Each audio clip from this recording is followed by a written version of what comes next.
ce matin. Question d'aborder avec vous l'entrepreneuriat et numérique, les opportunités pour les entrepreneurs. Je sais que vous avez consenti un énorme sacrifice parce que vous devrez être à votre bureau ce matin, mais vous avez quand même décidé de nous accorder l'entrevue.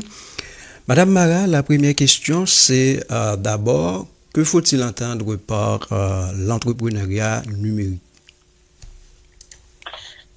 Bonjour à tout le monde, à ceux qui nous suivent en direct ou qui vont regarder la rediffusion. L'entrepreneuriat numérique, ça désigne la création et la gestion d'une entreprise dont les activités reposent principalement sur les technologies numériques et l'Internet. Cela inclut la conception, le développement ou l'exploitation de produits, services ou plateformes, mais en ligne.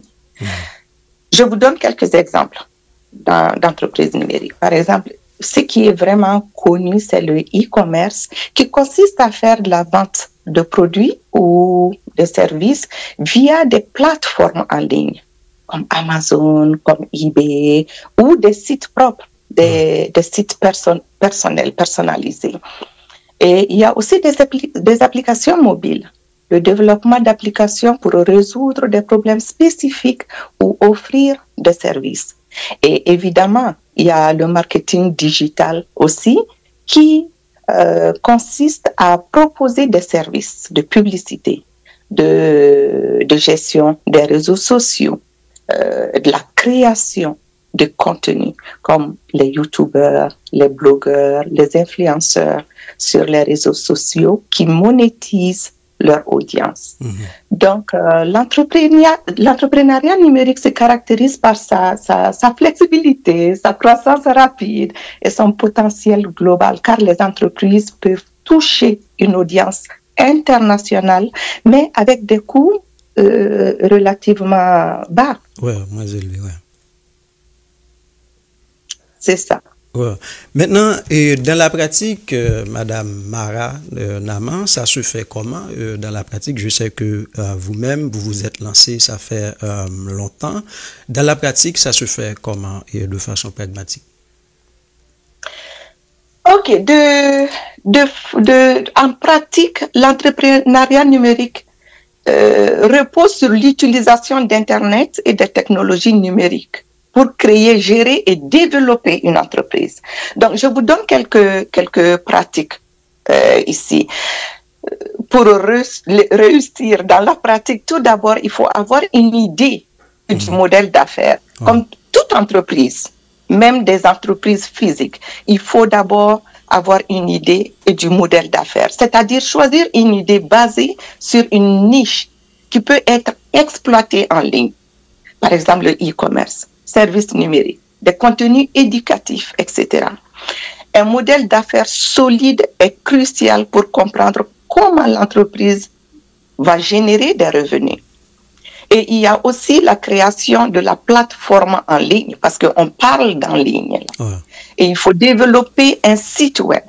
Il vous faut un site web ou une application mobile pour présenter vos produits ou services. Ça, c'est comme dans la vie, quand on parle d'une entreprise sur place, il vous faut votre magasin. Donc, l'entrepreneuriat numérique, il vous faut aussi ces outils-là.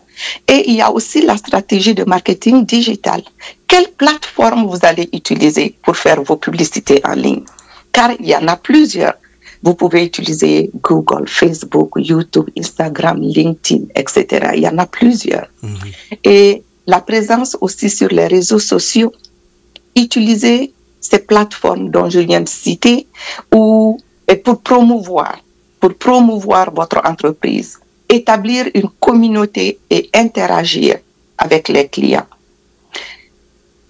Est-ce qu'il est obligatoire, Madame Mara, que la personne ait en quelque sorte une sorte de connaissance là-dessus? Parce que quelque part, si on va se lancer dans cette entreprise, faudrait-il avoir une certaine compétence, je pense? Oui, absolument. Il faut avoir certaines compétences. Dans toute chose, il faut s'informer quand on veut entreprendre et on parle d'une entreprise, là, on parle de business. Il faut absolument avoir certaines connaissances. Et il y a en ligne aujourd'hui, les gens peuvent trouver. Il y a beaucoup de choses qui sont disponibles en ligne, comme par exemple le genre de business que moi je fais, l'automatisation et des outils numériques sont vraiment nécessaires. Il faut trouver et utiliser des outils de gestion. Et il y en a, comme j'ai mentionné, il y en a en ligne que vous pouvez trouver et cela vous permettra de vous organiser, organiser les tâches et avoir des outils analytiques pour suivre les performances, ajuster les stratégies. Dans la pratique, c'est vraiment un mélange de créativité, de compétences en marketing et de gestion efficace des outils technologiques. Et je sais que la personne doit avoir un domaine, un nom de domaine, un hébergement de site web. Ça, c'est important également, je pense. Absolument, absolument. On peut, si tu veux faire de la publicité en ligne, tu as absolument besoin d'un site web. C'est comme si on me dit, je veux avoir mon commerce, je veux avoir mon magasin de chaussures, chaussures ou de sacs à main. Il faut avoir l'endroit physique. Donc, c'est ça, votre présence en ligne. Votre domaine, c'est votre boutique, c'est votre magasin. Donc, votre site web. Et il y a aujourd'hui des gens qui aident d'autres personnes à avoir tout ça, parce que ça peut être très, très technique. Ça peut être très technique. Donc, absolument, il faut avoir un domaine, il faut avoir un URL et il faut avoir un email professionnel où les gens peuvent vous contacter et il faut absolument votre présence en ligne. Je sais que vous vous êtes lancé vous-même, Madame Mara et Naman. Dites-nous comment ont été leurs premières expériences pendant les premières années.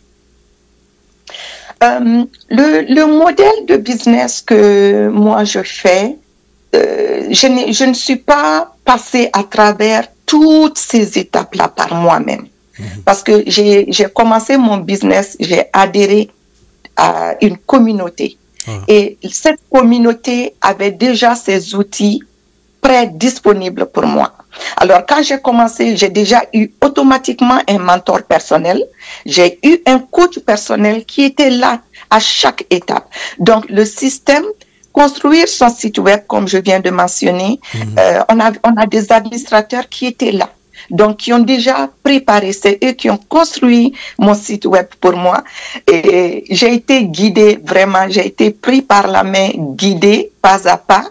Donc, je peux dire que les premières années, je n'irai même pas en année, comme les premières semaines ont été, les 3 premières semaines ont été un moment d'apprentissage pour moi.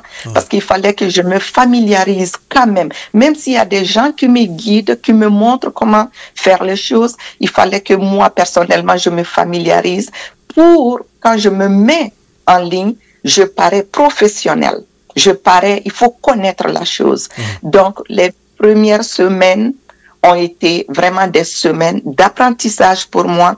Et à partir de là, après 3 semaines, 1 mois, j'étais déjà sur pied. Mon business était déjà lancé et je commençais déjà à avoir des prospects dans mon business. Ouais, c'est intéressant parce que en marketing, et il faut pouvoir justement être capable de présenter le CAB. Le CAB, c'est d'abord les caractéristiques du produit, les avantages et les bénéfices, etc. Maintenant, Madame Mara et Naman, si vous vous êtes présenté, si vous vous êtes lancé dans l'entrepreneuriat numérique, je sais que vous avez aujourd'hui de très bons résultats. Est-ce que vos résultats personnellement sont, je dirais, palpables et tangibles?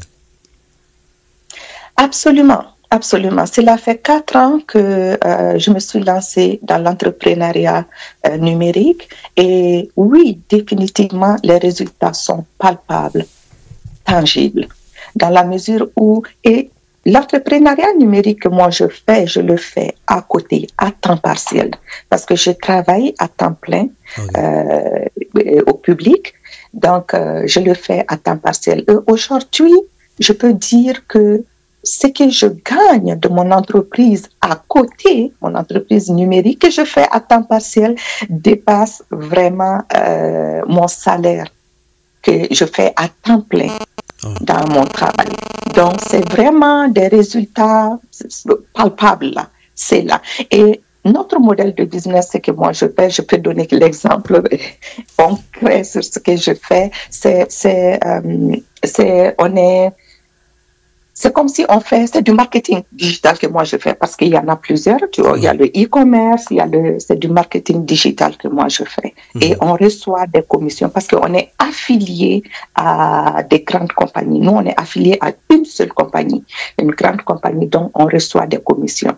Donc, c'est tangible, c'est là, c'est palpable ce que je reçois dans le business. Et en général, l'entrepreneuriat en ligne, ça peut être très, très, très fructueux. Ça peut être très fructueux en ligne, avec des coûts assez bas. Ouais, très important, très important. Maintenant, pour ceux qui nous écoutent, Madame Mara Nama, pourquoi aujourd'hui il faudrait se lancer dans ce mode de business? Parce que, comme vous venez de dire, il y a beaucoup d'opportunités. Les opportunités sont légion. Il y a une pléthore d'opportunités. Pourquoi doit-on se lancer dans l'entrepreneuriat numérique? Moi, je le conseille à tout le monde que si vous travaillez, vous avez votre travail à temps plein, essayez d'avoir quelque chose à côté, parce que ce n'est jamais avoir d'autres sources de revenus, ce n'est jamais assez. Hein. On veut toujours en avoir. Alors, pourquoi moi je conseille aux gens de se lancer en ligne? Parce que l'entrepreneuriat numérique offre de nombreuses opportunités permettant à des individus ou à des entreprises de se développer à l'échelle mondiale avec relativement peu de barrières. Par exemple, le coût de démarrage, quand vous entreprenez en ligne, le coût de démarrage est faible, contrairement à une entreprise traditionnelle. Lancer une entreprise numérique nécessite peu d'investissements initiaux. Il suffit souvent d'une bonne connexion Internet, parce qu'on parle d'en ligne, d'un ordinateur ou de plateforme en ligne pour démarrer. C'est tout ce que ça vous prend pour démarrer en ligne. Il offre aussi l'accès global. Ça, c'est un point très important qu'il ne faut pas oublier. L'Internet permet d'atteindre des clients partout dans le monde. Cela offre des possibilités d'expansion internationale, même pour les petites entreprises. Le e-commerce, la vente de produits physiques ou numériques via des plateformes permet de démarrer rapidement un magasin en ligne sans avoir besoin d'une boutique physique. Une boutique physique, ça prend beaucoup de choses. Ça prend un local physique. Ça prend la présence constante parce qu'il faut ouvrir la boutique. Donc, il y a tout ça. Et puis, l'éducation et la formation en ligne aussi. Il est possible de monétiser des compétences en créant des cours en ligne, des tutoriels, des webinaires. La monétisation du contenu. Les créateurs de contenu peuvent générer des revenus à travers des blogs, des chaînes, des YouTube, des podcasts. Donc, il y a tout ça qui vient. Et puis, l'affiliation et marketing d'influence aussi. Ça, c'est quelque chose où vous pouvez promouvoir des produits ou des services d'autres entreprises. Ça, c'est le modèle que moi je fais en échange d'une commission. En échange d'une commission. Donc, vraiment, ces opportunités rendent l'entrepreneuriat numérique très attrayant pour les entrepreneurs ambitieux qui souhaitent travailler de manière flexible et développer des projets à fort potentiel. La flexibilité, quand tu as une entreprise en ligne, c'est pas comparable à lorsque on a une entreprise physique. Donc, cette flexibilité, moi, partout où je suis, je gère mon entreprise en ligne. Je gère mon entreprise. Je pars Je retourne chez moi au pays parce que je vis actuellement au Canada, mais je suis originaire du Mali. Je retourne chez moi. Ben, j'ai mon entreprise, je gère entre 2 aéroports, entre 2 vols, dans l'avion.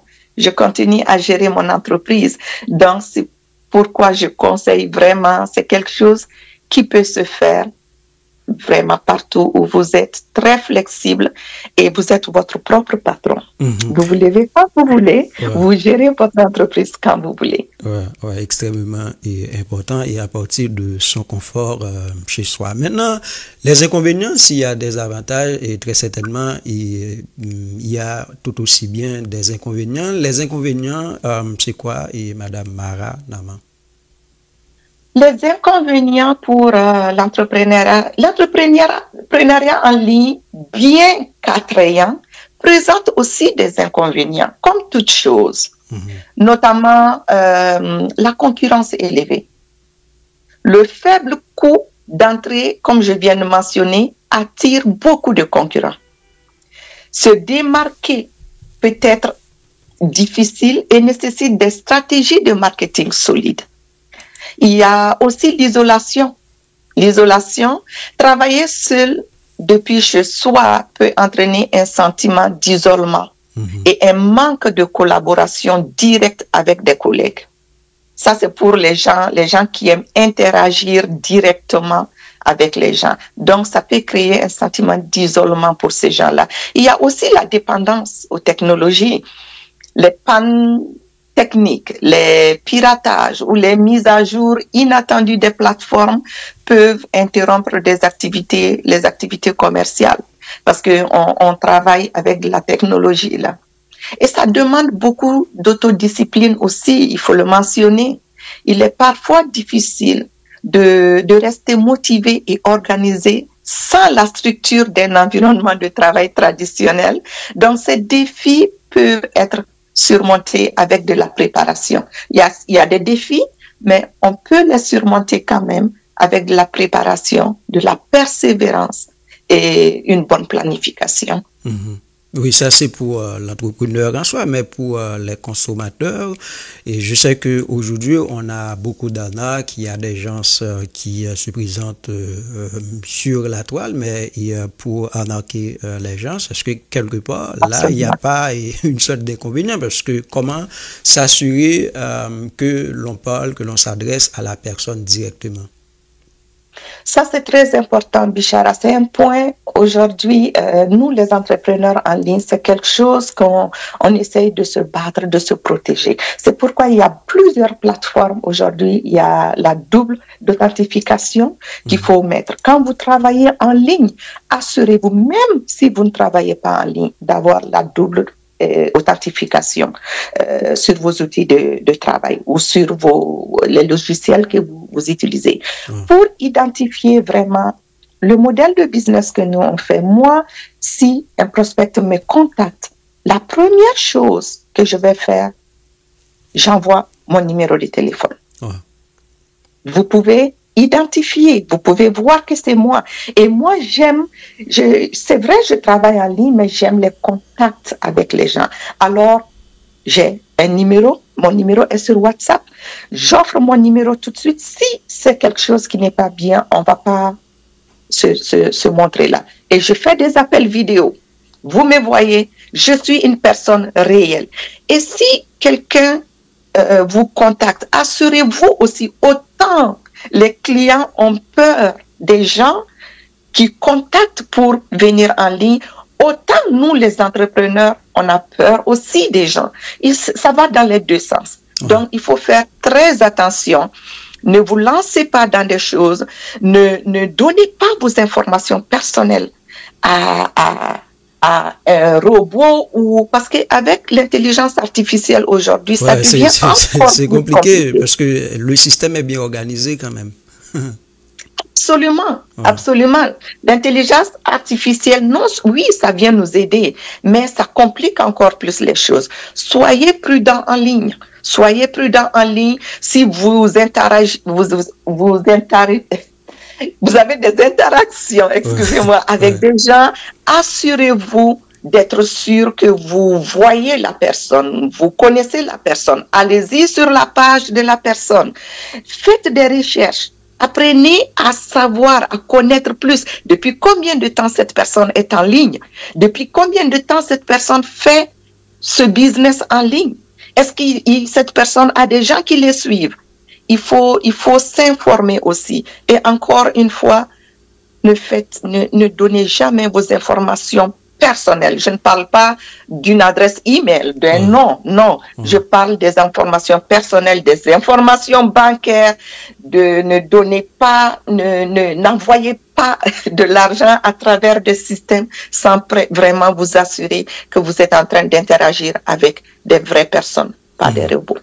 Voilà, extrêmement important, Madame Mara Naman. On va y refermer. Je sais que vous allez au bureau maintenant et on s'était entendu pour 30 minutes. Maintenant, des conseils que vous pouvez prodiguer à ceux et celles qui veulent se lancer dans l'entrepreneuriat numérique. Les conseils, ce serait quoi? Se lancer dans l'entrepreneuriat numérique peut être une aventure très passionnante. Moi, je prends tellement plaisir à le faire. Et mes conseils en tant que coach, parce que je suis coach en ligne, pour réussir, il faut bien, évidemment, je viens de mentionner, il faut faire attention en ligne. Ça, c'est une première chose. Après, il faut vraiment il faut bien définir son marché. Avant de commencer, il est crucial de comprendre qui sont vos clients cibles. Faites des recherches de marché pour identifier leurs besoins, leurs comportements et leurs attentes. Il faut trouver une niche. Ça, c'est très important. Le marché en ligne est vaste. Trouver une niche spécifique vous permet de vous concentrer sur un segment particulier où la concurrence est moins intense. Comme toute entreprise, il faut créer un plan d'affaires solide. Même en ligne, une planification minutieuse est nécessaire. Cela inclut vos objectifs à court terme ou à long terme, votre stratégie de marketing, vos sources de financement et votre modèle de revenus. Et il faut aussi investir dans le marketing digital. Les stratégies comme le marketing sur les réseaux sociaux, la publicité payante sont essentielles pour attirer du trafic et des clients. Vous pouvez être juste là en ligne, mais une fois que vous faites du marketing payant, vous payez, vous allez attirer parce que ces plateformes vont aller montrer votre entreprise à plus d'audience. Et il faut aussi maîtriser les outils numériques, comme on a mentionné tantôt. Familiarisez-vous avec les outils nécessaires pour votre entreprise, comme par exemple les plateformes, les logiciels de gestion de contenu. Et n'oubliez pas d'être persévérant. Les résultats peuvent prendre du temps, surtout dans les premiers mois. Comme dans toute entreprise, il est essentiel de rester persévérant, de tester différentes stratégies et d'ajuster votre approche en fonction des performances. Ces conseils, moi, je les trouve salutaires. Pardon? Moi, je les trouve salutaires, vos conseils. C'est ça. Donc, si vous appliquez avec détermination ces conseils, ils vous permettront de maximiser vraiment vos chances de succès dans l'entrepreneuriat numérique. Définitivement. Ouais, merci infiniment et Madame Mara Naman, c'était vraiment un immense plaisir de vous recevoir et merci beaucoup et bonne continuité dans vos prochaines étapes par rapport à votre entreprise. Merci beaucoup, Bichara, Monsieur Bichara. C'était un plaisir d'être avec vous. Bonne journée, Madame Mara Naman. Au revoir. Voilà, mesdames, messieurs, c'était avec nous. Madame Mara Naman, qui est entrepreneur numérique et consultante en affaires.